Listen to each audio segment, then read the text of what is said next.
Okay, we're going to do a dragon's claw today. Now, this is just one of many that I do for my dragons. We'll start with the arm coming down, and I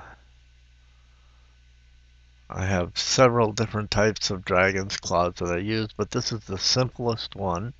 And we come out for the fingers on the dragon, and the one is coming off to the right, and we'll make this. It's important to get them three-dimensional. So now when we do the second one, the middle toe or finger, um, we'll be using a foreshortening technique so that it looks like it's coming almost straight at you. And what really makes a difference in the dragons, you'll see that I'm going along here, going back, and now I'm going to do the claw itself. And what really makes them look three-dimensional is when we get to the shading part of the claws themselves. And now we've got this one's coming almost straight at you, so it comes almost straight out there. And we'll get the claws. Now I'm doing a 4 claws. There'll be 3 to the front and then 1 to the back. Now the third one we're going to the left is a little bit out more. You're looking more at it at an angle than the other ones, so it's going to be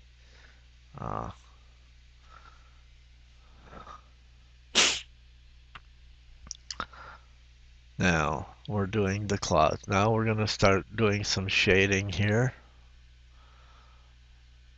to get the three-dimensional look. We making the lines a little darker so it's a little easier to see, and then we're going to do the shading. And I like to start with the middle claw when I'm doing the shading because then I have a reference point for both of the other claws that I'm doing. And you'll see that I'm leaving a little strip of light there, and it's a curved, so it makes the claw look more three-dimensional. And then I start shading a little bit on the fingers there. And I'm using curved strokes. That way it appears to be coming at you. And I continue down, and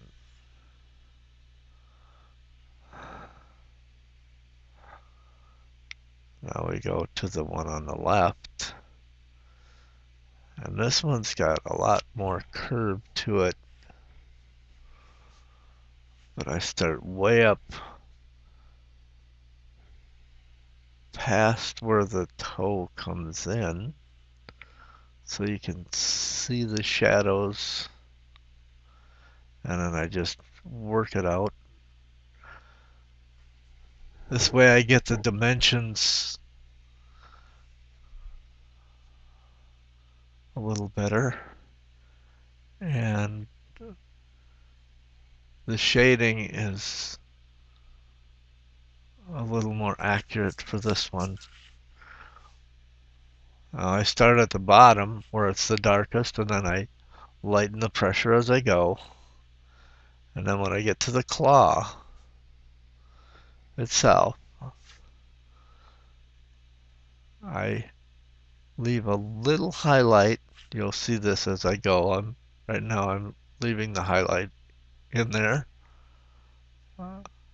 It's on the top and it's more to the left so that you can see that that's part of the claw, and the light is hitting from the left, so you'll see that. And then when we get to the furthest right, we have a little bit of shading on one side. Now there's light coming over the other toe, so the shading on the bottom on the inside will be a little bit lighter than the other ones, but there will be some shading in there.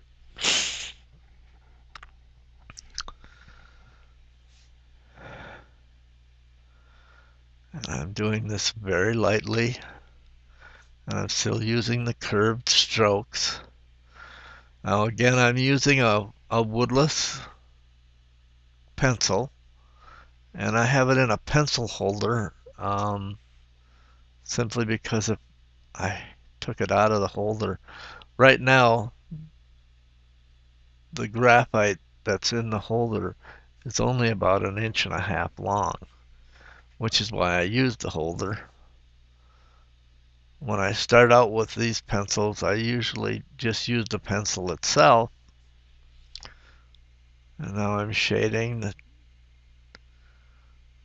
next one. Now I'm leaving the highlight a little bit more to the left so that the claw looks like the light is all on one side. Now you'll notice there's a lot of smudges on the paper.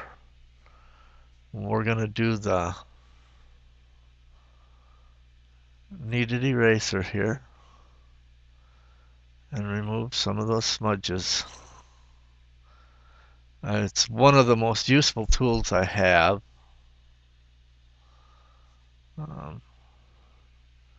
You can put a sheet of paper under your hand if you wish, but I found that just using the kneaded eraser, I can remove those smudges all the way back to the white of the paper. And when I'm drawing and I don't want to have to think about, oh, I got to move this paper, I got enough going on where I want to make this drawing come out really nice that I don't want to have to keep thinking about whether the paper's under my hand or not.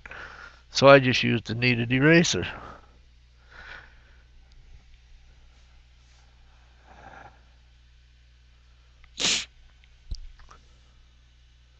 There. Now we're looking pretty good. Now we got to take care of the... Okay, get some fine spots there.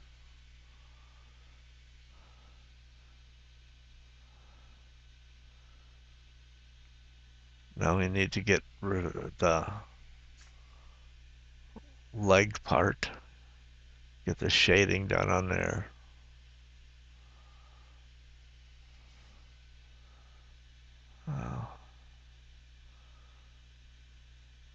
Setting up for the shading.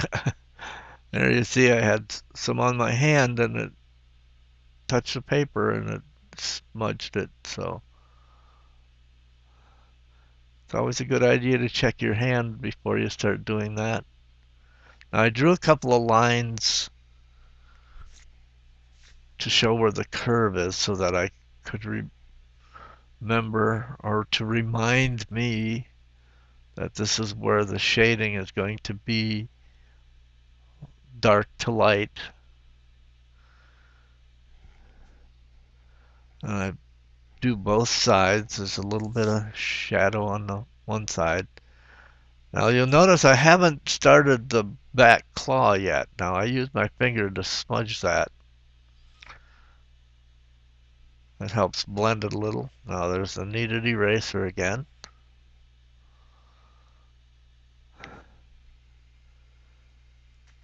And now we're going to do the back claw. Now that one is foreshortened, but it's foreshortened away from you.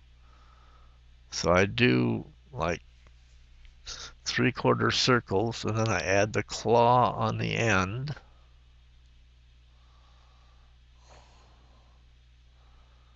And then this is where the shading really becomes important. Uh, I blend that a little bit out so that it is lighter shading than the ones up front.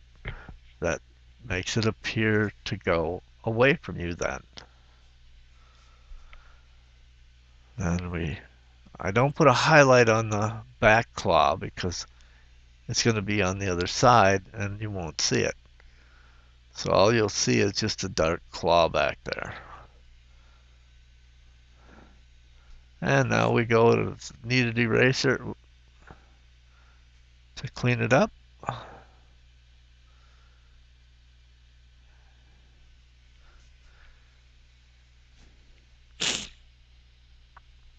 Get it a little darker there. So you have a little more separation from that in the back claw.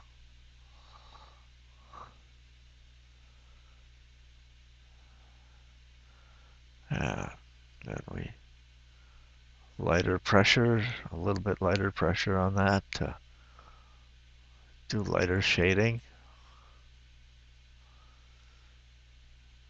And then we're just doing some touch-ups around.